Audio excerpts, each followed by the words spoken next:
Si tu fais partie des gens qui vont prendre leur espresso sur Saint-Viateur, au Neve, au Club Social ou à l'Olympico, puis que tu penses que c'est bon, ben c'est que t'as pas vécu grand-chose dans ta vie. Santé. Oh que ça commencerait ce 5e épisode avec des commentaires incisifs. J'ai même pas eu le temps de mettre un titre que mon ami Moulou et moi avons déjà les mains dans la bouche.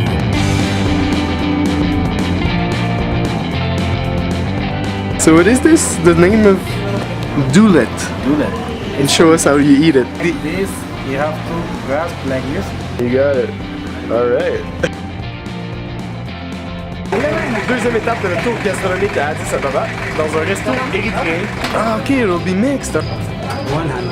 One hand. You can just What an expert, look at that.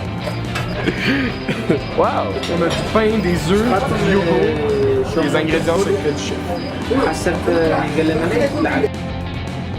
C'est avec le bedon bien rempli que je suis reparti le lendemain en direction d'Adama, une ville pas très loin au sud d'Addis pour retrouver Moulou qui enseigne l'architecture à l'Adama Science and Technology University. Quand je suis arrivé, il en a profité pour me faire visiter le département d'architecture et d'urbanisme et le campus en général. Il m'a présenté à son ami et collègue Jamal qui est le directeur du département. C'est inévitable! Oh, oh, oh.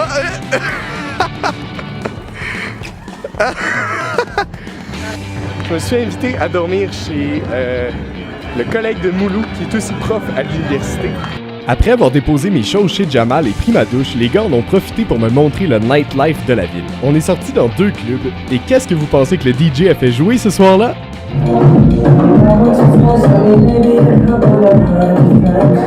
Eh ben oui, on s'en sort pas. Justin Bieber joue partout. Vivement la culture canadienne. 6h du matin. Faut pas que je parle trop fort pour réveiller tout le monde. J'essaie de me trouver un Bajaj pour me rendre jusqu'à la station d'autobus.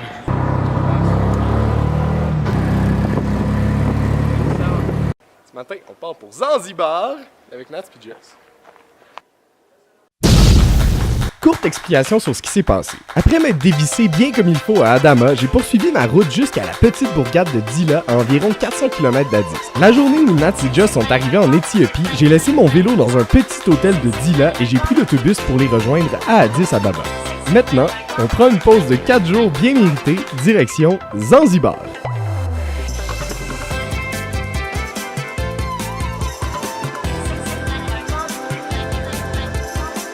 À Zanzibar, on s'est pas cassé la tête, on a fait 3 choses. La première, évidemment, aller à la plage.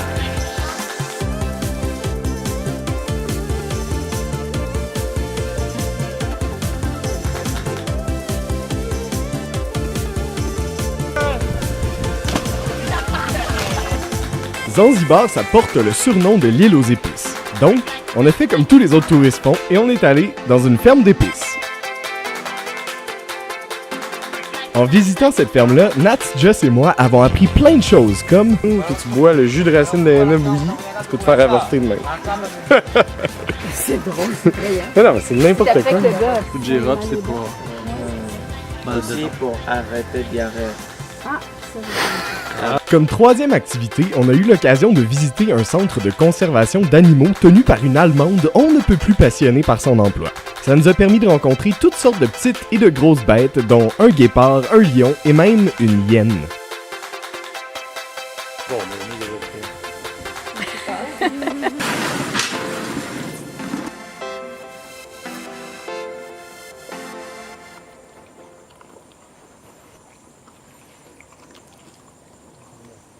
Nats pourrait vous parler pendant des heures du moment où la hyène est venue manger dans sa main. 4 jours sont si vite passés, particulièrement à Zanzibar, et nous revoilà de nouveau en Éthiopie. À Addis Ababa, Nats et Joss ont loué une voiture avec un chauffeur, à mon plus grand désarroi, pour se rendre jusqu'à Dila, la ville où j'avais laissé mon vélo. Cependant, si on avait retenu mon idée, c'est-à-dire de louer une voiture sans chauffeur, on aurait évité ce pétrin. C'est qu'on s'est enlisé, notre chauffeur a enlisé notre 4x4 dans l'espèce de sol argileux boiteux. Sur 4 roues, il y a une roue qui tourne et on creuse davantage avec la roue qui tourne. Donc, quoi faire pour sortir de là? Une tornade qui s'en vient en plus, ça va vraiment bien. On est vraiment bien pris. Mais je me demande comment on pourrait s'en sortir. Vraiment, ça a l'air peine perdue. Dans 2 heures, on devrait avoir peut-être un début de solution. On a fini par laisser le chauffeur s'arranger avec ses problèmes et on a profité du peu de temps qu'on avait en Éthiopie pour se diriger à pied vers ce que le pays a de mieux à offrir, ses plantations de café. C'est les graines de Coffee. café, c'est coffee beans. Ah, c'est bon. Mon Dieu, c'est sucré, ouais. Une graine. Ça, c'est la graine. Ah. On peut manger la graine de café puis ça donne, en dedans, t'as les deux graines de café.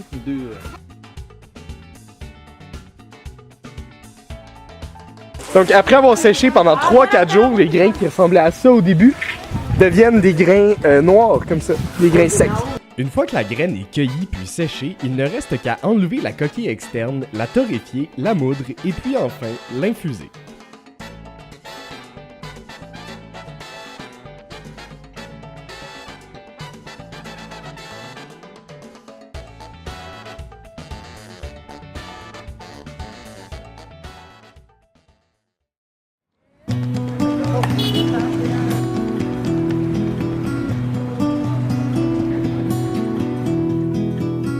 Drôle de vie, jour difficile, je suis tombé par terre.